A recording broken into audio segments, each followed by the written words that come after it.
जय हिंद साथियों, मैं सौरभ शर्मा आपका हार्दिक स्वागत करता हूं आपके अपने YouTube चैनल सक्सेस श्योरिटी में। उम्मीद करता हूं कि आप और आपके परिवार में सभी लोग बहुत अच्छे होंगे और आपकी स्टडी भी अभी बहुत अच्छी चल रही होगी। जैसा कि आपने वीडियो के थंबनेल में ही देख लिया होगा कि जो थंबनेल था उसमें आपने अच्छे से देख लिया होगा कि आज हम जो बात करेंगे वो एयरफोर्स फेज 2 के बारे में बात करेंगे। स्पेशली हम बात करने वाले हैं जीडी एयरफोर्स फेज 2 में जो ग्रुप डिस्कशन होता है, जो जीडी होती है, हम आज उसके बारे में बात करने वाले हैं। जीडी का जो पूरा प्रोसेस होता है उस बारे में बात करेंगे। हमें किस तरह से ड्रेसअप होके जाना है, किस तरह से हमें बैठना है, किस तरीके से हमारी बॉडी लैंग्वेज वहाँ पे होनी चाहिए, या उसके अलावा जो भी ए टू जेड सारी चीज़ें हैं, पूरा प्रोसेस मैं आपको जीडी का बताने वाला हूँ। इसके अलावा आज मैं आपको इंट्रोडक्शन भी तैयार कराऊंगा। वीडियो में लास्ट तक बने रहना, आप ज़्यादा लंबी वीडियो भी नहीं करूंगा मैं।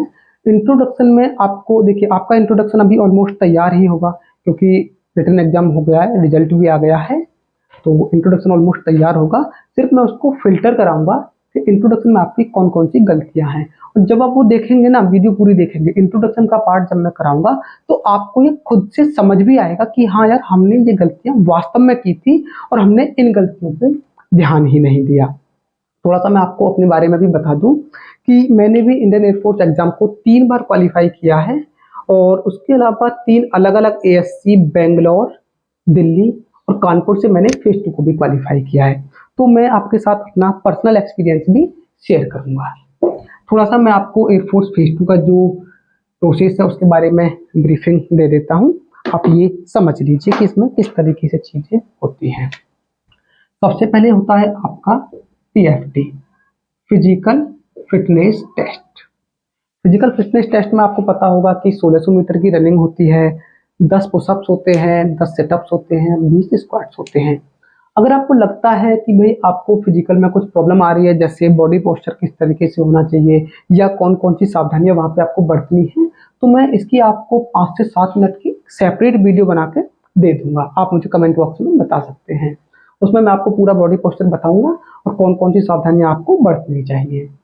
उसके अलावा इसमें होता है SRT, situation reaction test. Situation reaction test में होता क्या है कि आपको 50 क्वेश्चन आते हैं जिसमें आपको 30 मिनट का टाइम मिलता है।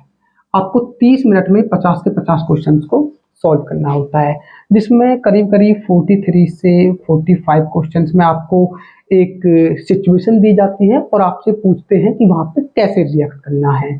और आपको करीब करीब 7 से 8 क्वेश्चंस आपको जो मिलते हैं वो रीजनिंग के होते हैं। रीजनिंग में भी कुछ पर्टिकुलर टॉपिक से क्वेश्चंस वो लोग पूछते हैं। अगर आप चाहते हैं तो मैं आपको SRT के लिए भी 3 से 5 फुल टेस्ट में आपको प्रैक्टिस करा दूंगा, जिसमें मैं आपको ये भी बताऊंगा कि आपको अगर कोई भी क्वेश्चन करना है तो आपकी मानसिकता उस क्वेश्चन को सॉल्व करते टाइम क्या होनी चाहिए, आपको कौन कौन सी गलतियां करने से बचना है, क्योंकि SRT में काफ़ी स्टूडेंट्स को वो लोग आउट करते हैं। तो आप मुझे कमेंट बॉक्स में ज़रूर बताना कि आपको पीएफटी की वीडियो चाहिए या नहीं चाहिए, और आपको एसआईटी के जो प्रैक्टिस सेट्स हैं वो सॉल्व करने हैं या नहीं करने हैं। अगर आपको लगता है कि हाँ चाहिए तो डेफिनेटली मैं आपको वो प्रोवाइड कराऊंगा। इसके बाद इसमें होता है जीडी, ग्रुप डिस्कशन, जो कि आपको एक बहुत बड़ी प्रॉब्लम भी लग रही होगी, लेकिन आपको परेशान होने की बिल्कुल भी ज़रूरत नहीं है। मैं आपको सिर्फ और सिर्फ 10 से 12 क्लासेस प्रोवाइड कराऊंगा। इन क्लासेस में मैं आपको ये बता देता हूँ कि आपको ना तो एक भी जीडी टॉपिक याद करने की ज़रूरत पड़ेगी, ना ही आपको कोई एक्स्ट्रा एफर्ट डालने की ज़रूरत पड़ेगी। जितना मैं बता रहा हूँ उतना कर लीजिए, आप जीडी से आउट नहीं होंगे। क्योंकि भाई मैंने भी जीडी को क्वालिफाई किया है, मैंने भी ऑफिसर्स के साथ इंटरेक्ट किया है, तो मैंने भी ऑफिसर्स की मेंटेलिटी को समझा है कि वो एक कैसा कैंडिडेट चाहते हैं। तो चलिए स्टार्ट करते हैं फिर आज की क्लास को बिना टाइम वेस्ट किए। शुरुआत करेंगे हम जीडी के प्रोसेस से कि जीडी का प्रोसेस क्या रहता है। जीडी के प्रोसेस में मैं आपको दोनों प्रोसेस बताऊंगा कि जीडी जो आप अग्निवीर बनने के लिए जा रहे हैं तो अग्निवीर के लिए क्या प्रोसेस है, और जो अग्निवीर से पहले एयरमैन बनते थे, एयरक्राफ्टमैन, तो उनके लिए क्या प्रोसेस होता था। मैं आपको ये दोनों ही प्रोसेस बताऊंगा जिनमें एक छोटा सा अंतर है, एक बहुत माइनर सा अंतर है, कोई बहुत बड़ा डिफरेंस नहीं है। क्योंकि बहुत ज़्यादा डिफिकल्ट भी ये नहीं है। चलिए स्टार्ट करते हैं। तो देखिए जीडी किसी भी एक रूम में होता है, ऐसा नहीं है कि जीडी फील्ड में होता है या कहीं किसी ओपन स्पेस में होता है। जीडी एक रूम में होता है। रूम में होता क्या है कि वहाँ पे सेमी सर्कल में इस तरह से कैंडिडेट रहते हैं। जो नंबर ऑफ कैंडिडेट्स रहते हैं वो ऑन एन एवरेज 12 से 16 रहते हैं। यहाँ पे ये कैंडिडेट बैठे हैं, आप ये देख सकते हैं। इस तरीके से वो सेमी सर्कल में रहते हैं। सेमी सर्कल में कैंडिडेट को बैठाने का भी एक रीजन होता है, ताकि एक कोई भी कैंडिडेट हो वो हर कैंडिडेट को देख सके और यहाँ पे जो ऑफिसर्स रहते हैं वो उनको भी देख सके। अब मान लीजिए कि अगर मैं इस कैंडिडेट की बात करूं तो इनको सारे कैंडिडेट दिख रहे होंगे, इसको भी दिख रहे होंगे, इसको भी दिख रहे होंगे। वहीं अगर मैं एक लाइन बना देता हूँ और यहाँ पे कैंडिडेट को इस तरीके से बैठाता हूँ और यहाँ पे ऑफिसर रहते हैं, तो जब ये कैंडिडेट बोलेगा तो इसको इसे आगे आके देखना पड़ेगा, इसलिए वो सेमी सर्कल में बैठाते हैं ताकि किसी को कोई भी प्रॉब्लम ना आए। अब आप ही सोचिए कि अगर कोई भी कैंडिडेट आगे झांक के देख रहा है तो कितना ऑड लगेगा, तो इसलिए वो सेमी सर्कल में बैठाते हैं। सेमी सर्कल में 12 से 16 कैंडिडेट होते हैं और यहाँ पे 2 ऑफिसर्स होते हैं। एक ऑफिसर ये हैं, एक ऑफिसर दूसरे हैं। इन दोनों में समझ लीजिए कि क्या अंतर होता है। जो एक ऑफिसर होते हैं, पहले ऑफिसर, वो जो भी आप बोलते हैं वो सारी चीज़ों को नोट करते हैं कि आप क्या बोल रहे हैं। बेसिकली वो आपका इंट्रोडक्शन सुनते हैं, जीडी में जितनी भी सारी चीज़ें होती हैं वो उन सबको सुनते हैं, ठीक है। जो दूसरे ऑफिसर होते हैं ये आपकी बॉडी लैंग्वेज को, कि आप किस तरह से वहाँ पे आपकी बॉडी लैंग्वेज है, किस तरह से वहाँ पे आप रिएक्ट कर रहे हैं, उन सारी चीज़ों को वो नोट करते हैं। देखिए यहाँ पे मैं आपको एक इम्पोर्टेंट चीज़ बता देता हूँ, ये नोट कर लीजिए कि जीडी से पहले आपका एक PIQ फॉर्म भरा जाता है, जिसमें आपकी सारी पर्सनल इंफॉर्मेशन होती है, आपके बारे में भी और आपके फैमिली बैकग्राउंड के बारे में भी। मैं ऐसा करूँगा कि मैं आपके साथ जो PIQ का फॉर्मेट है वो मैं आपके साथ शेयर कर दूंगा। आप टेलीग्राम चैनल ज्वाइन कर लेना, मैं डिस्क्रिप्शन में आपको लिंक दे दूंगा, तो वहाँ पे मैं PIQ फॉर्म डाल दूंगा। आप वहाँ पे देख सकते हैं कि PIQ फॉर्म कैसे होता है। और देखिए PIQ फॉर्म में आप एक चीज़ का ध्यान रखिए कि PIQ फॉर्म में कभी कभी ये होता है कि किसी किसी ASC में तो वो पूरा टाइम देते हैं कि जब तक आपको भरना है आराम से भर लीजिए, लेकिन किसी किसी ASC में वो सिर्फ और सिर्फ 1 मिनट का टाइम देते हैं। 1 मिनट में आपको अपनी पूरी पर्सनल इंफॉर्मेशन फिल करनी होती है। उसमें देखिए आपका नाम, एजुकेशन बैकग्राउंड, आपकी हॉबीज, बेसिकली जो आपके एरियाज ऑफ इंटरेस्ट हैं वो सारी चीज़ें, आपकी फैमिली, उनका एजुकेशन बैकग्राउंड, वो सारी चीज़ें PIQ फॉर्म में हमें भरनी होती हैं। PIQ फॉर्म भरने का भी एक रीजन होता है कि जब हम GD में जाते हैं तो GD में ऑफिसर्स के पास हमारा PIQ फॉर्म होता है। अब मान लीजिए कि यहाँ पे जो हमारे एरियाज ऑफ इंटरेस्ट है, जो हॉबीज है, यहाँ पे हमने डाल दिया कि भाई मुझे तो क्रिकेट बहुत पसंद है, और जब हम GD में इंट्रो दे रहे हैं, इंट्रोडक्शन दे रहे हैं अपना, तो बोल रहे हैं कि मुझे तो फुटबॉल बहुत पसंद है, वो मिसमैच हो जाएगा। तो ऑफिसर को पता लग जाएगा, वो जब हमारा इंट्रोडक्शन सुनते हैं तो ये हमारी बॉडी लैंग्वेज देख रहे हैं कि हम किस तरह से रिएक्ट कर रहे हैं। वहाँ पे ये वाला ऑफिसर, जो ये दूसरे ऑफिसर रहते हैं, वो हमको सुनते हैं कि भाई हमने अपना नाम क्या बोला है, PIQ फॉर्म में क्या लिखा है, हमने अपनी जो एजुकेशन है, जो क्वालिफिकेशन है वो क्या बोली है, वो PIQ फॉर्म में लिखी है। तो बेसिकली वो मैच भी करते हैं। उम्मीद करता हूँ कि यहाँ तक आपको समझ आया होगा। अगर कोई भी डाउट आपका बनता है तो आप मुझे कमेंट बॉक्स में पूछ सकते हैं वो, या वीडियो के लास्ट में मैं आपको अपना पर्सनल नंबर भी आपके साथ शेयर करूँगा, तो पर्सनल नंबर पे भी आप कॉल या मैसेज करके मुझसे अपने सारे डाउट्स को क्लियर कर सकते हैं। यहाँ तक आपको समझ आ गया होगा। देखिए पहले मैं आपको बता रहा हूँ कि बिफोर अग्निवीर से पहले किस तरह से होता था। देखिए अग्निवीर से पहले क्या रहता था कि या तो इस कैंडिडेट को या इस कैंडिडेट को, बेसिकली होता ये था कि इस तरीके से वो, देख लीजिए मैं आपको दिखा देता हूँ, इस तरीके से वो A4 सीट आपको दिख रहा होगा, A4 सीट आपको दी जाती थी, जिसमें यहाँ पे करीब करीब 15 से 16 लाइन लिखी रहती थी, 2 या मैक्स टू मैक्स 3 पैराग्राफ। तो हमने इस कैंडिडेट को दे दी, इसने अपने लिए 1 निकाल लिया और बाकी इसको पास कर दिए, फिर इसने अपने लिए 1 निकाल लिया और बाकी को पास कर दिया। तो इस तरीके से वो हर कैंडिडेट के पास एक पेपर पहुंच जाता था। या दूसरा तरीका ये था कि उनके पास एक एयरमैन होते थे, वो सबको डिस्ट्रीब्यूट कर देते थे, जिसपे हमारा पैराग्राफ लिखा होता था। ठीक है, हमें करीब करीब 5 से 7 मिनट का टाइम दिया जाता था, जिसमें हम पैराग्राफ को अच्छे से पढ़ सकें। पैराग्राफ को हमें पढ़ना ही नहीं है सिर्फ, उसको समझना भी है और उसी टाइम में हमको अपने पॉइंट्स भी बनाने होते थे कि जब हम जीडी में बोलेंगे तो कौन कौन से हमको पॉइंट्स बोलने हैं, या जब हम इंट्रोडक्शन के बाद जो 4 से 6 लाइन या 2 से 3 लाइन हमको टॉपिक के बारे में बोलनी होती है तो क्या हमको बोलनी है वहाँ पे। टॉपिक हमें पढ़ने के लिए करीब 5 मिनट का टाइम दिया जाता था और उसके बाद फिर 10 मिनट तक हम लोग बैठे रहते थे। ठीक है, 10 मिनट हम लोग बैठे रहते थे, 10 मिनट में अपने सारे पॉइंट्स हम तैयार करते थे। पहले तो ये तरीका होता था, लेकिन अभी वो A4 आपको पेपर 1 ना देके वो 2 पेपर देते हैं, लेकिन दोनों ही पेपर्स पे कुछ भी लिखा हुआ नहीं रहता है। जो अभी का प्रोसेस है, मैं आपको अभी का प्रोसेस बता रहा हूँ कि ये एक पेपर दे दिया आपको और ये दूसरा पेपर दे दिया, दोनों पे कुछ भी लिखा हुआ नहीं है। ऑफिसर क्या करते थे कि वो एक पैराग्राफ पढ़ते थे। ठीक है, जब वो पैराग्राफ पढ़ रहे हैं तो ऐसा नहीं है कि मतलब बहुत धीमे धीमे पढ़ेंगे, उनकी जो रेट ऑफ स्पीच है, उनकी रेट ऑफ स्पीच इतनी होती है कि हमको अच्छे से समझ आता है कि वो क्या बोल रहे हैं। जो भी वो बोल रहे हैं हमें उसमें से पूरा नहीं लिखना है, जो भी बोल रहे हैं वो उसमें से सिर्फ कीवर्ड निकालने हैं, कीवर्ड निकालने हैं और समझना है कि टॉपिक किस बारे में वो बोल रहे हैं। अग्निवीर के लिए इस तरह से होता है। तो वो पैराग्राफ बोल रहे हैं पैराग्राफ को, और हम पैराग्राफ में से कुछ कीवर्ड्स को नोट करते जा रहे हैं। जब वो अपना पूरा पैराग्राफ पढ़ लेते थे, सॉरी बोल लेते हैं, तो उसके बाद हमें फिर से 10 मिनट का टाइम दिया जाता है। लेकिन इस 10 मिनट के टाइम में हमको इन कीवर्ड से सेंटेंस बना बना के लिखना होता है यहाँ पे। ठीक है, जब हम यहाँ पे चीज़ों को लिख रहे होते हैं तो हमारा मतलब 10 मिनट में काफ़ी चीज़ें हम नोट कर लेते हैं, वो सारा हम यहाँ पे लिख देते हैं और उसके बाद हम उनको सबमिट कर देते हैं। फिर उसके बाद वो उनको पढ़ते हैं कि भाई मैंने किस बारे में बोला है, किस कैंडिडेट ने क्या लिखा है यहाँ पे। तो देखिए, जो कीवर्ड वाला जो पेज होता है वो हमारे पास ही रहता है, लेकिन जो पैराग्राफ हमने लिखा है वो ऑफिसर को सबमिट कर देते हैं। तो इससे हमारी जो राइटिंग स्किल है और जो हमारी लिसनिंग स्किल है कि हम सुनते कितना अच्छे से हैं, वो ऑफिसर को सारी चीज़ें पता लग जाती हैं।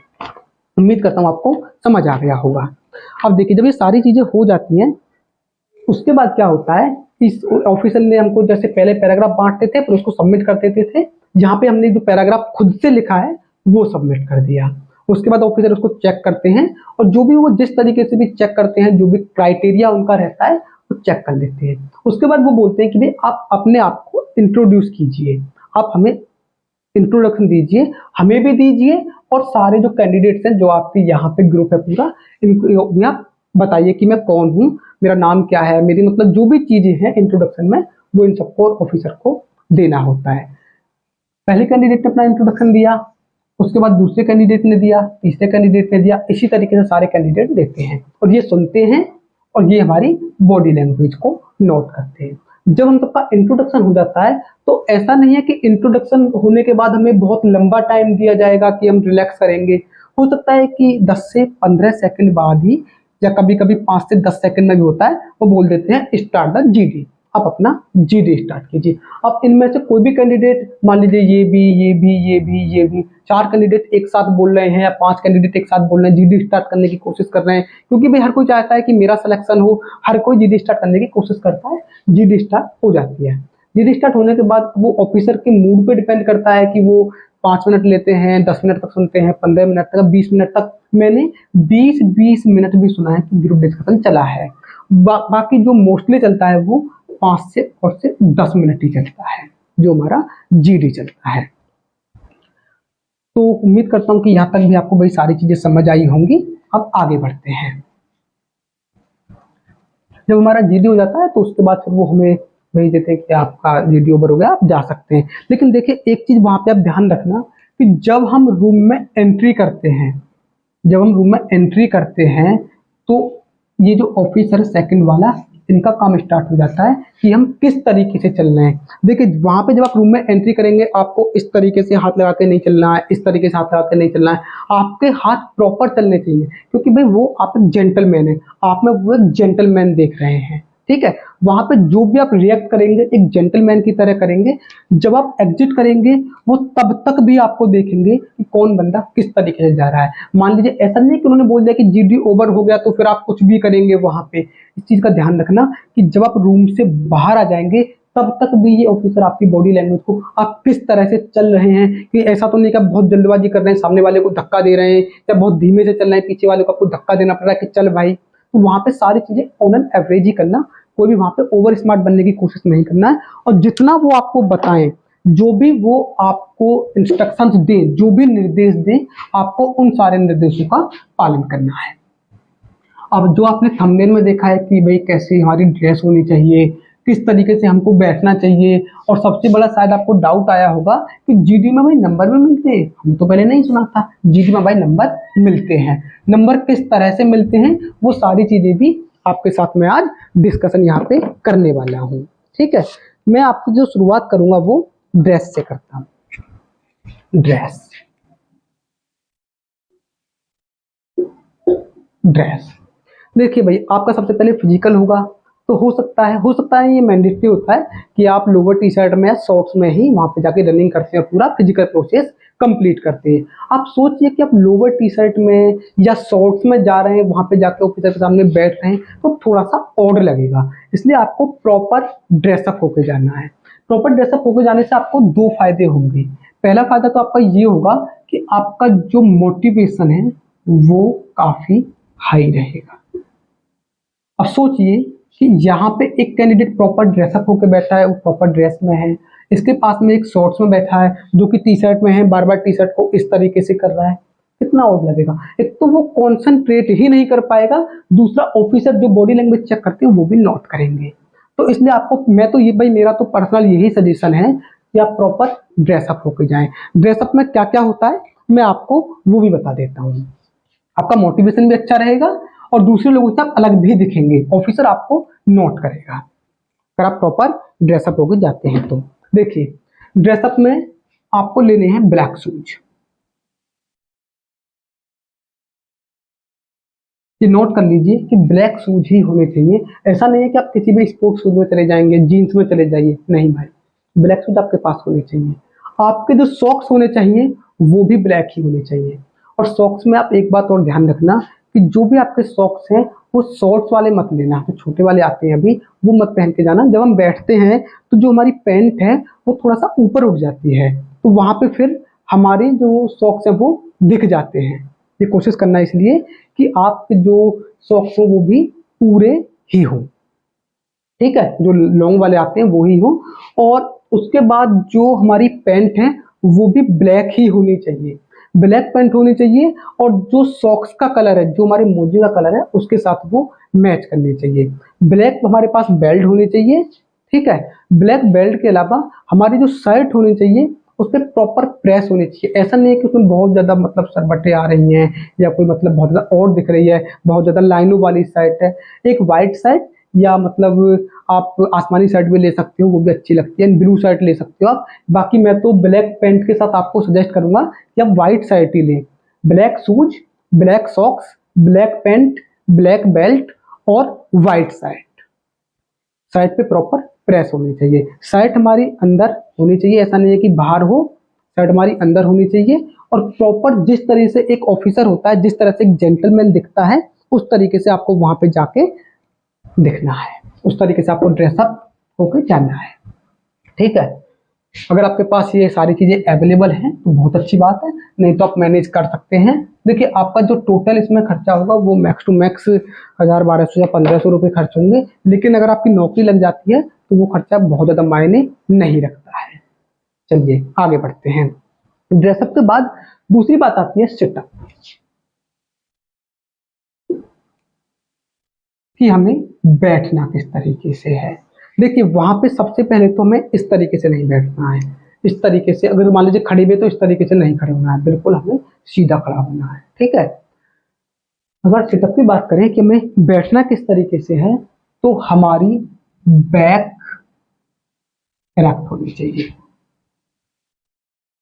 जो पीठ है हमारी बिल्कुल सीधी होनी चाहिए। ऐसा ना हो कि हम इस तरीके से झुक के बैठे हैं, बहुत ज़्यादा और मतलब पीछे को बैठे, बिल्कुल सीधे तन के एकदम सीधे, जो हमारी पीठ है वो बिल्कुल सीधी होनी चाहिए।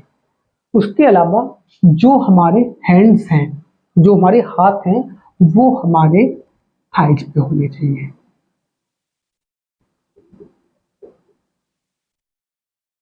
ठीक है, जो हमारे हाथ हैं वो हमारी थाइज पे होने चाहिए, और हमें जैसे मैं यहाँ पे गेस्चर दे रहा हूँ ना आपको हाथों से इस तरीके से, वहां पे नहीं करना है, क्योंकि वहां पे इस तरीके से करेंगे तो हो सकता है किसी को चोट लग जाए, इधर वाले को या इधर वाले को। और अगर आप ऐसे करेंगे तो इधर वाला भी डिस्टर्ब होगा, इधर वाला भी डिस्टर्ब होगा। तो वहां पे हाथों को एक बार थाइज पे रख लेना और फिर उनको उठाना नहीं है आपको। आगे देखिए, आई कॉन्टैक्ट।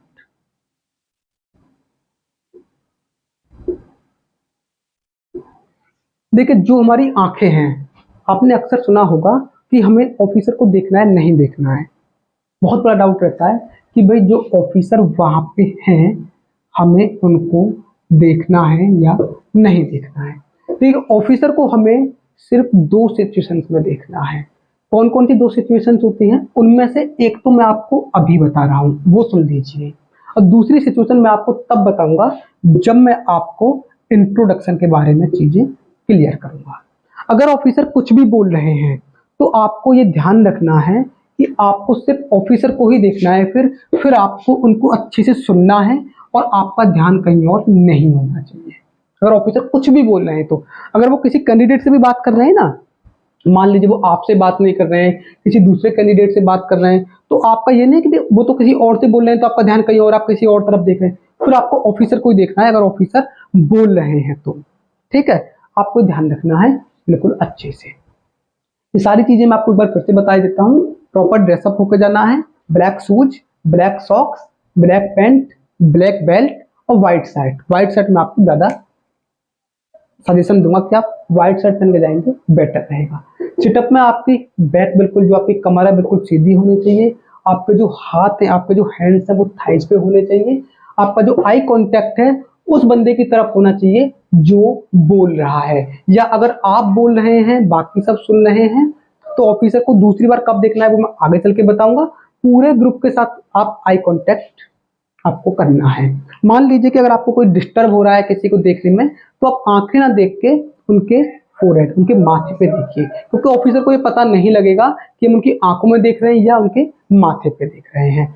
तो अगर आपको कोई भी डिस्टरबेंस हो रहा है, किसी भी तरह की प्रॉब्लम आ रही है, तो आप उनके माथे पे या उनके बाल देख सकते हो, लेकिन पूरे ग्रुप को ही देखना है। जैसे मान लीजिए कि मैं यहाँ पे बैठा हूँ अभी और ये मेरा पूरा ग्रुप है इस तरीके से, तो मैं क्या करूंगा, मैं वहां से शुरू करूंगा और वहां से इस तरीके से पूरे ग्रुप को देखूंगा।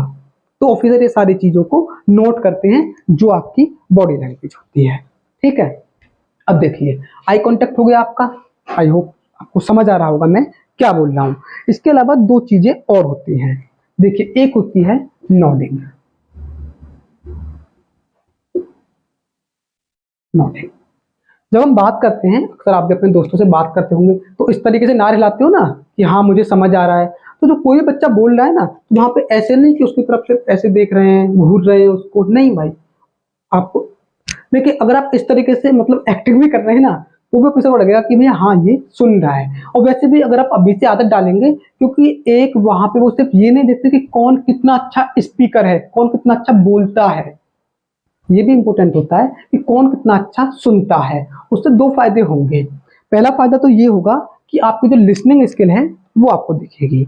दूसरा ये है लिसनिंग स्किल के अलावा कि आपके पास अगर जीडी में कम पॉइंट्स हैं तो आपके पास पॉइंट्स सुनने से बढ़ जाएंगे। इसलिए आपको नोडिंग करनी है और अच्छे से सभी लोगों को सुनना है इस तरीके से कि हाँ भाई मैं आपको सुन रहा हूँ। अगर इधर वाला बंदा बोल रहा है तो उसको देखिए, हाँ हाँ, जैसे हम बात करते हैं ना आपस में कि हाँ हाँ मैं सुन रहा हूँ, ठीक है, इस तरीके से करते हैं। तो ये नोडिंग आपकी होती रहनी चाहिए। अब देखिए, इसके अलावा एक है नेक रोटेशन। ये ध्यान रखना कि नेक रोटेशन आपकी जरूर से होनी चाहिए। अगर आपकी नेक रोटेशन नहीं है तो फिर आपको प्रॉब्लम होने वाली है। देखिए, हम बैठ गए, कमर हमारी बिल्कुल सीधी है, बैक हमारी बिल्कुल सीधी है, हैंड्स हमारे थाइज पे हैं। तो हमें अगर हम इधर देख रहे हैं ना, तो इधर हमारी सिर्फ गर्दन जाएगी इस तरीके से, पूरी बॉडी नहीं जाएगी इस तरीके से। अगर हम इधर देख रहे हैं तो हमारी सिर्फ गर्दन जाएगी, हमारी पूरी बॉडी इस तरीके से नहीं जाएगी। क्योंकि जो हमारे, मान लीजिए इधर कैंडिडेट कोई बोल रहा है, ठीक है, और हम उसको ऐसे देख रहे हैं, ऐसे, तो जो पीछे वाला कैंडिडेट है उसको डिस्टर्ब होगा, उसको वो वाला कैंडिडेट नहीं दिखेगा और फिर वो थोड़ा सा ऑड भी लगेगा। क्योंकि आपका जो ये है सिटअप है, सिटिंग पोजीशन, ना तो आपकी ये रहेगी बैक रेस्ट, ना आपकी ये रह पाएंगे, पूरी ही आपकी सीटिंग पोजीशन बेकार हो जाएगी। इसलिए सिर्फ जब हम एक बार जाके बैठ जाएंगे तो हमें फिर सिर्फ इस तरीके से हमारी गर्दन मूव करेगी, हमारी पूरी बॉडी मूव नहीं करेगी। आपको ये ध्यान रखना है, ये सारी चीजें ऑफिसर नोट करते हैं। उम्मीद करता हूँ कि आपको जो भी सारी चीजें मैंने बताई हैं आपको डेफिनेटली समझ में आई होंगी। चलिए आगे बढ़ते हैं। अब आपका एक सबसे बड़ा डाउट है कि भाई जीडी में नंबर कैसे मिलते हैं। देखिए, अब जीडी में आपको नंबर कैसे मिलते हैं मैं आपको वो भी बता देता हूँ। अगर मैं बात करूं अग्निवीर से पहले की, तो अग्निवीर से पहले आपको जीडी में 50 नंबर मिलते थे, मतलब 50 नंबर का पूरा टेस्ट ही होता है।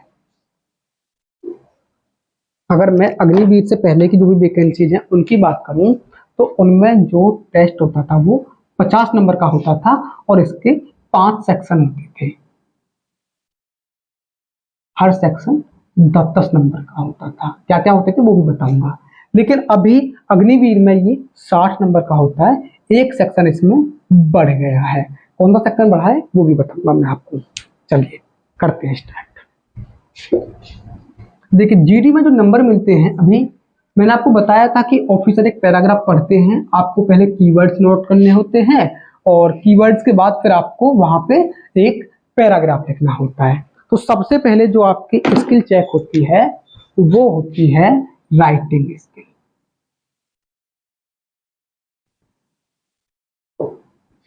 राइटिंग स्किल, ऑफिसर ने बोला, आपने लिखा, कैसा लिखा है ऑफिसर पढ़ लेते हैं, तो आपकी राइटिंग स्किल चेक होती है 10 मार्क्स। ठीक है, 10 मार्क्स में से क्वालिफाइंग नेचर की होती है ये, तो हमें 10 में से 5 नंबर लाना मैंडेटरी होता है हर सेक्शन में।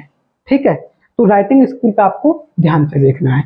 दूसरी जो आपकी स्किल होती है, दूसरी स्किल देखिए, वो होती है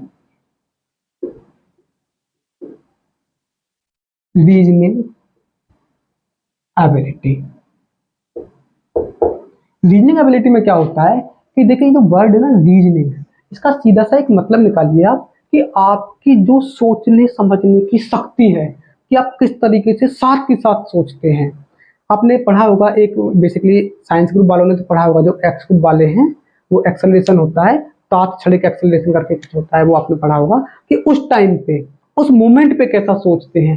मान लीजिए कि आपने बहुत सारे टॉपिक्स याद किए हैं, कई सारे कैंडिडेट्स होते हैं कि जो 70 से 80 टॉपिक्स भी याद करके जाते हैं, कुछ 50 से 60 करके जाते हैं, ठीक है, या कुछ कम करके जाते हैं। तो अगर इन टॉपिक्स में से कुछ कोई टॉपिक नहीं आया है, बाहर से कोई टॉपिक आ गया है, तो उस मोमेंट पे उस टाइम पे आप कैसे सोच रहे हैं वो आपकी रीजनिंग एबिलिटी चेक करती है।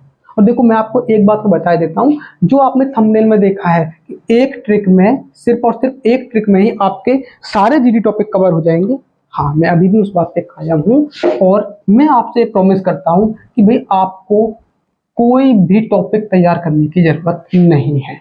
मैं आपको एक ऐसी ट्रिक बताऊंगा कि दुनिया का कोई भी टॉपिक आ जाए, आप उस टॉपिक पे 5 से 6 बार बोल लेंगे।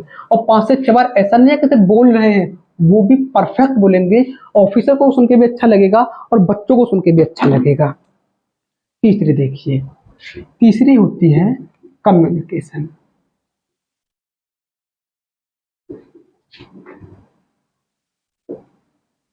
Communication and comprehension skill. Communication skill ऐसा नहीं है कि सिर्फ आपको जीडी में हेल्प करेगी। कम्युनिकेशन स्किल का मतलब होता है किस तरीके से बोलचाल में है, किस तरीके से हम अपनी चीजों को आपके सामने रख रहे हैं। अब जैसे मैं आपको बोल रहा हूँ, मेरे वर्ड्स आपको समझ आ रहे हैं या नहीं आ रहे हैं, मेरी बॉडी लैंग्वेज क्या है, तो वो सारी कम्युनिकेशन स्किल पे डिपेंड होती है। और कम्युनिकेशन स्किल बहुत ही इंपॉर्टेंट स्किल है। अगर आप जीडी नहीं भी दे रहे होते तो भी आपकी ये स्किल बहुत अच्छी होनी चाहिए। ठीक है, देखिए ये तो आपकी है कि भाई जो आप वहां पे कर सकते हैं, लेकिन वहां पे जो आगे आने वाले तीर हैं वो वहां की सिचुएशन पर, आपके ग्रुप पे डिपेंड करते हैं कि आप वहां पे किस तरह से फन परफॉर्म करते हैं। चौथी वो चीज चेक करते हैं सोशल अडेप्टेबिलिटी।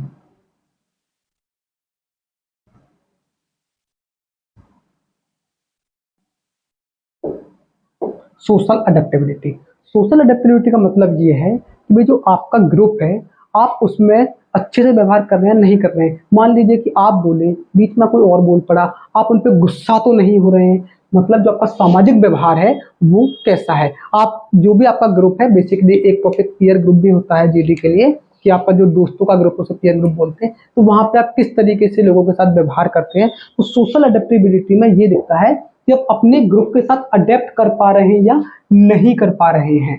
ये ध्यान रखना, सोशल अडेप्टेबिलिटी बहुत जरूरी होती है। ऐसा नहीं होना चाहिए कि भाई आपने जीडी स्टार्ट की, फिर दूसरा कैंडिडेट बोला, फिर से आप बोल पड़े, फिर तीसरा बोला, फिर से आप बोल पड़े, मतलब आप ही पूरे जीडी के टॉपिक बोल रहे हैं, तो आपका ये वाला जो सोशल अडेप्टेबिलिटी है ये वीक माना जाएगा और आपको जीडी से आउट कर देंगे।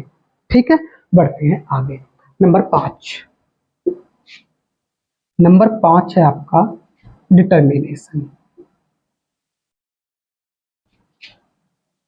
डिटर्मिनेशन, देखिए डिटर्मिनेशन में क्या है कि आप कितने डिटर्मिनेशन हैं। मान लीजिए कि आप ग्रुप में एक बार बोले और जैसे ही आप बोले दूसरा कैंडिडेट भी बोल पड़ा और उनकी आवाज थोड़ी लाउड थी तो उन्होंने आपकी आवाज को दबा दिया और आपको शांत हो गए, आप उसको शांत कर दिया और दूसरे वाले कैंडिडेट ने, आप भी चुप हो गए।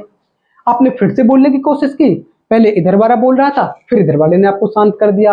आपने फिर से बोलने की कोशिश की, 4 से 5 बार आपने बोलने की कोशिश की और कोई ना कोई कैंडिडेट आपको चुप कर देता है, आप बोल ही नहीं पा रहे हैं उनके सामने, तो आपका जो डिटर्मिनेशन है वो बहुत कम है। आपको वहां पे एक प्लेस बनाना पड़ेगा, कितने भी कैंडिडेट बोल रहे हो एक मोमेंट ऐसा जरूर आता है कि जहां पे आप अपने लिए प्लेस बना सकते हैं, अपनी जगह बना सकते हैं और वहां पे आप बोलेंगे तो आपका ये वाला जो पॉइंट है वो क्लियर हो जाएगा। आगे बढ़ते हैं।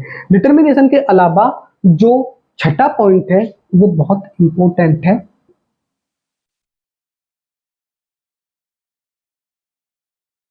इनिशिएटिव। इनिशिएटिव कि आप शुरुआत कैसे करते हैं। देखिए बेसिकली शुरुआत दो तरीके से होती है, मतलब शुरुआत दो तरीके से क्या होती है कि एक तो होती है जो हमारी जीडी है उसमें सबसे पहले कौन बोलता है, एक तो वो होता है इनिशिएटिव, वो शुरुआत होती है। दूसरा कि मान लीजिए आप जब भी बोल रहे हैं तो आपने कैसी बोली है। मान लीजिए जैसे कोई भी एक, जैसे मैंने ले लिया कि ये है टेररिज्म, टेररिज्म टॉपिक है और टेररिज्म टॉपिक के ऊपर हम बात कर रहे हैं कि वाई टेररिज्म क्यों बढ़ रहा है। ठीक है, और आपने आगे बता दिया कि भाई टेररिज्म, हम बात पूरा ग्रुप तो बात कर रहा है कि टेररिज्म क्यों बढ़ रहा है। ठीक है, आपने आके वहां पे कुछ और बोल दिया, आपने टेररिज्म की डेफिनेशन बता दी कि व्हाट इज टेररिज्म। ठीक है, टॉपिक तो भाई इस पे चल रहा था कि वाई क्यों बढ़ रहा है, आप बोल रहे हैं व्हाट, टेररिज्म क्या है, तो आपका जो इनिशिएटिव है वो बहुत ज्यादा गलत हो जाएगा। इसलिए आपको ये ध्यान रखना है कि ये 6 पॉइंट्स हैं जो आपके चेक होते हैं। अगर आप चाहें तो आप स्क्रीनशॉट ले सकते हैं या टेलीग्राम चैनल पे मैं आपको ये 6 के 6 पॉइंट और PIQ फॉर्म को मैं भेज दूंगा, आप वहां पे चेक कर सकते हैं। उम्मीद करता हूँ कि जो भी चीजें मैंने आपको बताई हैं अभी तक वो सारी की सारी चीजें आपको समझ में आई होंगी। चलिए आगे बढ़ते हैं। अगर आप चाहें तो स्क्रीनशॉट ले सकते हैं या फिर मैं टेलीग्राम ग्रुप में आपको ये भेज दूंगा। अभी तक जो भी मैंने आपको बोला था कि भाई कैसे बैठना है, कहाँ पे देखना है, ठीक है, जीडी में नंबर कितने होते हैं, तो आपको पता चल गया होगा कि ये हमारी 6 चीजें हैं, ये हमारे 6 पॉइंट्स हैं जो जीडी में चेक किए जाते हैं। अब 6 पॉइंट्स हैं और हर पॉइंट 10-10 नंबर का है, तो आपकी जीडी कितने नंबर की हो गई, 60 नंबर की जीडी आपकी हो गई है। ठीक है, 60 नंबर की जीडी हो गई है और हर पॉइंट पे आपको 10, जो पासिंग मार्क्स होते हैं वो 10 में से होते हैं 5, यानी कि 60 में से आपको 60 में से आपको 30 नंबर लाना मैंडेटरी है। अगर मान लीजिए कि एक पॉइंट में आपके 10 में से 10 हैं और एक में आपके 4 नंबर रह जाते हैं तो भी आप जीडी से आउट हो जाओगे। तो इसलिए आपको हर पॉइंट को क्लियर करना बहुत जरूरी है। तो बात कर लेते हैं अब आपके इंट्रोडक्शन की, कि आपको इंट्रोडक्शन किस तरीके से आपका फॉर्मेट होना चाहिए, क्या आपको बोलना है इंट्रोडक्शन में, और सबसे बड़ी बात है कि इंट्रोडक्शन आपको कैसे तैयार करना है। साथियों मुझे लग रहा है कि अभी वीडियो काफ़ी लंबी हो चुकी है, करीब करीब 35 मिनट हो चुके हैं वीडियो को, तो ऐसा करते हैं कि 35 मिनट की वीडियो हो गई है, जो इंट्रोडक्शन की वीडियो है, इंट्रोडक्शन वाला पार्ट है, वो मैं आपको एक सेपरेट वीडियो दे दूँ? आई थिंक ज़्यादा बेटर रहेगा, क्योंकि अगर आप यहाँ पे अभी भी हैं तो ऑब्वियसली आपने बहुत सारी चीज़ें यहाँ पे आज सीखी होंगी। मैं ऐसा करता हूँ कि मैं आपको इंट्रोडक्शन की एक सेपरेट वीडियो दे दूँगा, और उम्मीद करता हूँ कि जो भी मैंने अभी तक बोला है, जो भी मैंने आपको बताया है, वो आपको अच्छे से समझ में आया होगा। अगर कोई भी आपका डाउट बनता है तो आप कमेंट बॉक्स में पूछ सकते हैं, मैं आपको डेफिनेटली आपके सारे डाउट्स को क्लियर करूँगा। और अगर आपको वीडियो में, इस क्लास में कुछ ऐसा लगा हो कि भाई जो आपको कुछ सीखने को मिला है, कुछ यूनिक मिला हो, तो आप वीडियो को लाइक कर सकते हैं। बाकी चैनल को सब्सक्राइब तो कर ही लीजिए, क्योंकि चैनल को सब्सक्राइब करेंगे तो देखिए मैं आपको जो इंट्रोडक्शन की वीडियो दूंगा उसका आपके पास नोटिफिकेशन जाएगा। बहुत ही इम्पोर्टेंट है, very important, very important class रहने वाली है ये, क्योंकि इंट्रोडक्शन आपका तैयार होगा, मुझे भी पता है, लेकिन इंट्रोडक्शन में आपकी क्या गलतियां हैं आपको पता चल जाएगा। और जो मैंने बोला है कि एक ट्रिक में सारे टॉपिक, ये वीडियो आपके लिए बहुत इंपॉर्टेंट रहने वाली है। ये वीडियो इतनी इंपॉर्टेंट रहने वाली है कि आपको कोई भी टॉपिक याद करने की जरूरत नहीं है। तो वीडियो को लाइक कर दीजिए अगर कुछ भी आपको अच्छा लगा हो तो, और चैनल को सब्सक्राइब तो कर ही लीजिए। अगर आपको लगता है कि भाई मैं आपको इंट्रो अच्छा नहीं आपको तैयार कराता हूँ, या ये जो मैंने बोला है कि एक ट्रिक में सारे टॉपिक नहीं देता हूँ, तो अपन सब्सक्राइब कर सकते हो दोबारा से। ऐसा तो नहीं है कि इसमें आपके कोई पैसे लग रहे हैं भाई, अभी आपकी नीड है, सब्सक्राइब कर लीजिए। और आपको लगता है कि भाई मैं जो आपसे प्रॉमिस कर रहा हूँ वो आपको नहीं मिल रहा है, मैं पूरा नहीं कर रहा हूँ, तो फिर से अनसब्सक्राइब कर देना। तो ठीक है साथियों, मिलते हैं अगली वीडियो में, तब तक के लिए जय हिंद। और अच्छे से रहिए, स्वस्थ रहिए, अच्छे से तैयारी कीजिए, नौकरी पाइए, घर वालों के और अपने सपनों को पूरा कीजिए। मेरा हमेशा आपके लिए अवेलेबल हूँ, साथ रहेगा आपके लिए हमेशा, 24/7 अवेलेबल हूँ, कोई भी नीड आती है तो। तब तक के लिए जय हिंद साथियों, मिलते हैं नेक्स्ट क्लास में।